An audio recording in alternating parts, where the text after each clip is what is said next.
벤처스퀘어는 꼭 이런 모양이죠. 미디어인 것 같은데 투자도 하고, 무슨 컨퍼런스도 열고, 행사도 하고, 교육도 하고, 뭐야 도대체? 라고 물어보더라고요. 대부분의 아이템이요, 스타트업의 아이템들이 이런 모양입니다. 사람들한테 설명하기가 어려워요. 사람들한테 설명하면 그게 예를 들면 뭐야? 이렇게 물어본다고요, 다들. 미국에는 있어? 일본에는 있어? 아니면 예전에 누군가 했던 사람이 있어? 이렇게 물어본다고요. 근데 우리 시작할 때는 어떻습니까? 없으니까 한 거잖아요. 없으니까 했는데 사람들은 뭔가 더 있지 않아? 비슷한 거 있지 않아? 이렇게 물어보는, 그런 걸 물어보는 걸 대답하다 보면은 자꾸 내가 이걸 오토바이로 설명해야 되나? 아니면 자동차로 설명해야 되나?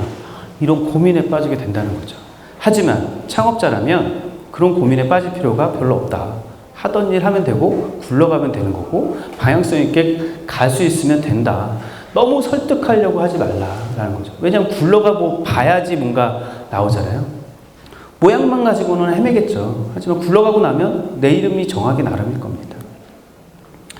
우리나라 사람들이 대부분 이런 사업계획서를 가져오면 유사한 사례들을 미국이나 일본이나 뭐 이런 데서 가져오게 되죠. 그러면 거기에 이제 프레임이 딱 박혀버려서 오히려 혼돈을 줄 수가 있어요. 차라리 그냥 내가 무엇을 하고 있는지만 더 정확하게 얘기해주면 좋겠다는 생각을 좀 갖고 있습니다. 슈페터의 얘기인데요. 제가 뭐 기업가 정신 막 얘기할 단계는 아니라서 제가 일단 한번 가져와 봤습니다. 제가 슈페터의 그 사회적 기업가 정신의 정의 가운데 의미 있게 보는 거는 이겁니다. 사회적 책임을 갖고 있다. 여러분들이 그냥 사회적 책임을 갖지 않고 그냥 막 회사 차리고 뭐 그냥 막 한다. 장사하는 거 뭐 상관없고 뭐 도박장 여는 거 상관없고 이런 건 아니잖아요. 우리가 기업가라고 또는 창업을 하는 입장에서 보면 뭔가 소명의식 같은 게 출발점이 돼야 되지 않을까. 그렇지 않다면 그거는 의미 없는 창업일 가능성이 높다. 그리고 또 하나는 슈페터는 이제 혁신가라고 보는데요. 혁신이라는 건 이전에 있던 것들을 새롭게 바꾸거나 이전에 불합리했던 것을 합리적으로 바꾸거나 이전에 낭비되어 있던 것을 조금 더 효율적으로 바꾸는 일을 합니다. 그런 데에서 발생되는 how to, 어떻게 구현해 나갈 것인지를 고민하는 거죠. 거기에 집중되어 있습니다. 그래서 실행에 집중되어 있죠. 어떻게 실행하느냐 이런 것들이죠. 그래서 슈페터가 지향하는 것들은 이런 내용이었는데 제가 생각하는 기업가 정신과 많이 맞아 있어요. 사실 조금 더 구체적이라고 볼 수 있겠죠. 그냥 단순히 세상을 바꾸기 위해서 또는 세상에 뭔가 불우한 이웃들을 돕기 위해서 이런 막연한 생각보다는 조금 더 how to, 구체적인 그리고 어떤 소명의식을 갖고 해야 될지에 대한 고민들이 좀 필요하지 않을까 생각이 됩니다.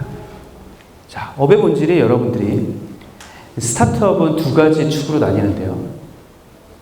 스피드, 빠르게 성장하느냐, 사이즈가 크냐. 두 가지를 만족시키는 곳은 커머스와 게임입니다. 전통적으로 그래서 커머스와 게임은 투자자가 많이 몰리죠. 그리고 성공하면 이긴 승자 독식을 하는 케이스가 많이 돼 있죠. 그래서 이 게임은 여전히 스피드와 사이즈가 높은 영역입니다. 지금 페이스북 같은 걸 빼놓고 그 SNS 같은 경우는 성장성은 되게 높고 사람들을 모을 수도 있는데 문제는 시작 사이즈가 얼마큼 나오는지는 미지수다. 어떻게 해야 되는지 고민하는 거고요. 그 다음에 이제 제조 쪽이죠. 요즘 뭐 제조, 융합, IoT 뭐 이런 얘기들 많이 하시는데 여기는 사이즈는 분명히 큽니다.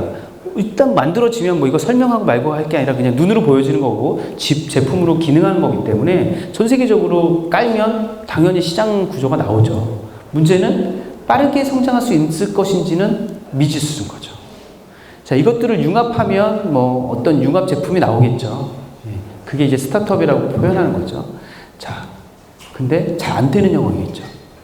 사이즈 백날 키워도 잘 안 되고, 스피드는 절대 늘어나지 않고, 뭐 이런 경우가 이제 미디어 업종이죠. 근데 여기 있음에도 불구하고 어쨌든 이쪽으로 끌고 올라가려는 사람이 있고 이쪽으로 끌고 나가려고 하는 사람들이 있습니다. 그게 또 우리의 스타트업인 거죠. 그래서 스타트업 영역은 무조건 스피드와 사이즈가 스피드가 빠르고 사이즈가 큰 영역 쪽으로 진출하려고 하는 그런 how to를 갖고 있어야 된다. 그게 없이는 저는 그냥 여기서 놀래요. 투자 받기 어렵고 돈 벌기도 어렵다. 그냥 저는 여기서 계속 하는데요. 그럼 스피드가 안 나오니까 대규모 투자만 있지 활성화되기가 어렵다. 유지하기가 어렵다는 거죠.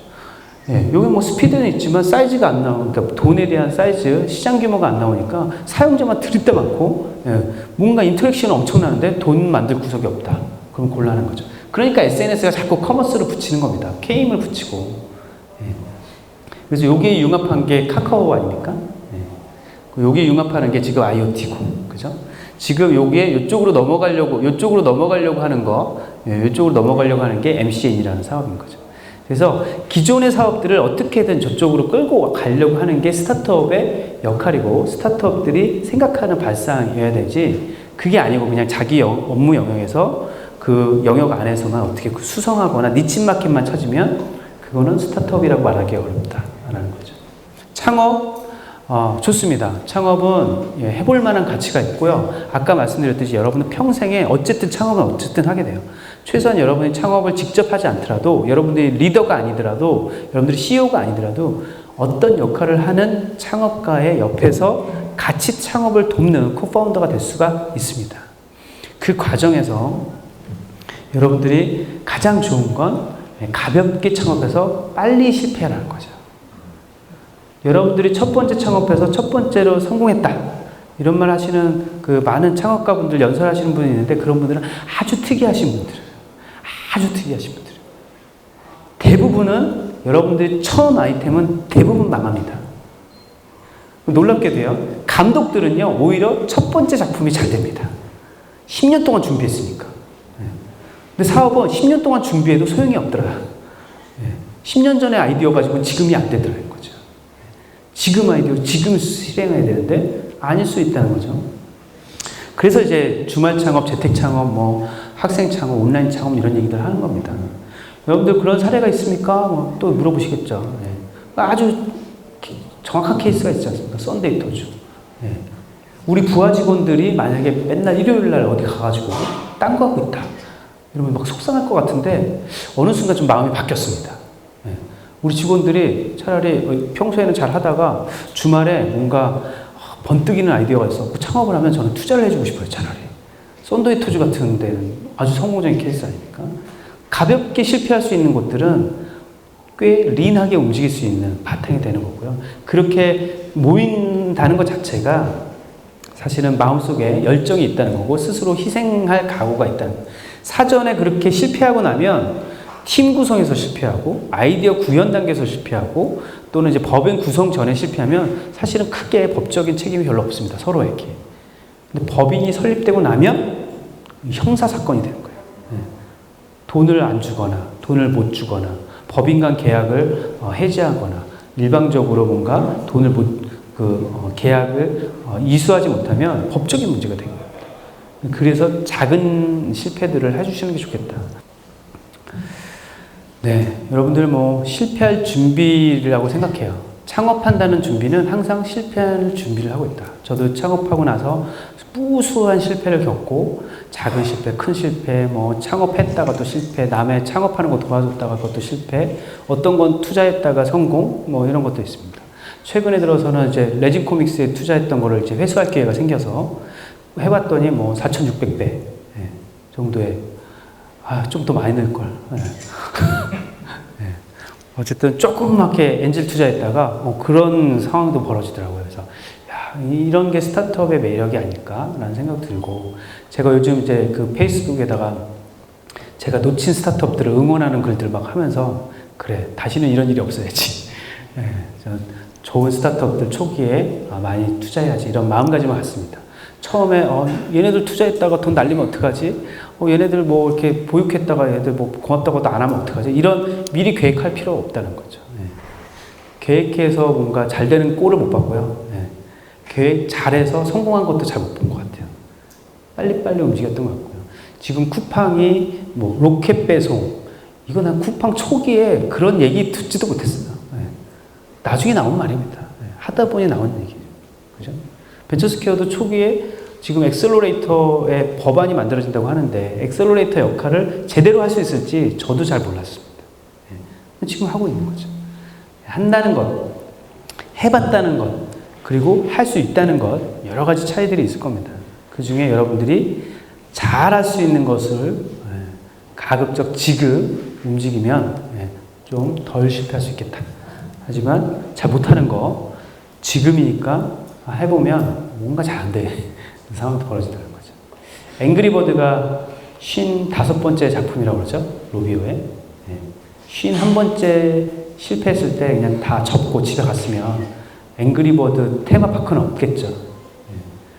그게 아마 여러분들 인생에 여러 가지 의미를 주는 것 같습니다. 그래서 마지막 키워드입니다. 제가 이거 지금 몇 년째 밀고 있는데요. 제가 한 거 아닙니다. 제가 만든 거 아니고, 이거 우리의 그 문인이죠.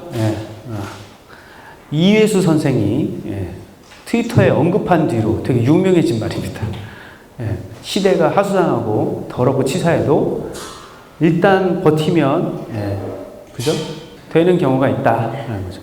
실제로 구글, 알리바바, 페이스북 다 90년도 초기에 움직였던, 90년도 후반에 만들어졌던 곳들이죠. 네이버, 소프트뱅크 다 마찬가지입니다. 우리가 보는 사람들 지금 막 유니콘 되고 있다고 해도 이미 한 5년 동안 고생했습니다. 구글의 초기 모델 이미 아시잖아요. 구글이 SI 했잖아요. SI. 야후의 SI 모델이었는데요. 제가 야후 코리아 다녔을 때 그 일화가 있습니다. 구글의 세르게이 브린님과 같이 왔어요. 그래가지고 야후의 검색 엔진을 바꾸자. 그때 이제 아카마이나 막 이런 것들 막 가져가가지고 이제 웹사이트를 어떻게 잘 보여줄 건지, 그리고 뭐 웹마스터를 고용해가지고 그걸 잘 정리해갖고 아카이빙하고 디렉토리 북을 만드는 게 야후의 비전이었는데, 아니다. 페이지에 정보가 있다. 라고 하면서 웹 페이지 검색이라는 컨셉을 가지고 들고 왔죠. 네, 야후가 뭐라고 그럽니까? 그딴 거 사람들이 원하지 않아. 근데 니네들이 가상해. 니네들한테 투자를 해줄 테니, 투자를 해줄 테니, 그걸 SI 식으로 하자. 어차피 나는 너희들이 하는 거 관심 없는데 영역 하나 파줄게. 그래가지고 그때 처음으로 야후의 웹페이지 검색 영역에 파워드 바이 구글이 나온 거죠. 그래서 야후와 함께 파워드 바이 구글이 유행하고, 그때 API를 열고 엄청나게 그 웹사이트들을 검색하기 시작하면서 그 아카이빙 기술이 훨씬 좋아졌을 때 독립해버렸죠. 야후에 안 먹히고. 그리고 나서 십몇 년이 흘렀습니다. 제가 야후에 있을 때가 6년 전이었죠. 6년 전이었을 때, 그때 야후를 구글이 사니, MS가 사니 그랬었습니다. 자, 사업한다는 게 그렇게 묘한 것 같아요. 존나게 버티면 어떻게 될지 모르겠습니다. 근데 야후가 그렇게 해서 망해갔잖아요. 더 웃긴 건 야후가 그렇게 망하다가 얼마 전부터 갑자기 주가가 치솟았어요. 왜 그랬어요? 아니요. 알리바바에 투자를 했거든요. 소프트뱅크가 소개해줘가지고, 손정희 회장이 소개해줘가지고, 제리양이 알리바바 초기 투자자예요. 같이 떴죠. 야, 인생 모르는구나. 내 사업도 중요한데 투자도 잘해야겠다. 이런 생각을 합니다. 실제로 요즘 분위기가 스타트업들도 이제 다른 사업자들과 콜라보를 할 때 투자도 하고 협업하고 버티기 위한 방법들을 구상하는 것, 그런 과정에서 이제 옐로우 모바일도 나오고 뭐 웹볼트도 나오긴 하는데, 그렇지 않아 꼭 그런 모델이 아니더라도 협업하는 모델로 하는 것들이 되게 좋은 상황이 됐다는 거예요. 이런 게 사실은 다 공개적인 이런 자리들에서 서로 네트워킹하고 이야기하고 교류하면서 나온 겁니다. 그래서 여러분들이 오늘 자리 좋게 생각하고 있고요. 여러분들의 앞날에 되게 무궁한 발전이 있길 바라겠습니다. 그리고 저희 12주차 동안 계속 진행될 이 과정을 한번 끝까지 들어보시고, 뭐 중간중간에 빼먹더라도 필요한 것들 꼭 들으셔서 창업이란 게 뭔지, 우리가 창업할 때 덜 실패하려면 무엇이 필요한지 검토해 보면서, 주변에 왜 창업한다고 막 설치는 사람들 있잖아요. 한마디 해주세요. 꼭 한마디씩 해주시고, 도움되는 얘기 한마디씩 해주시기 바랍니다. 이상으로 제가 강의 마치겠습니다. 감사합니다.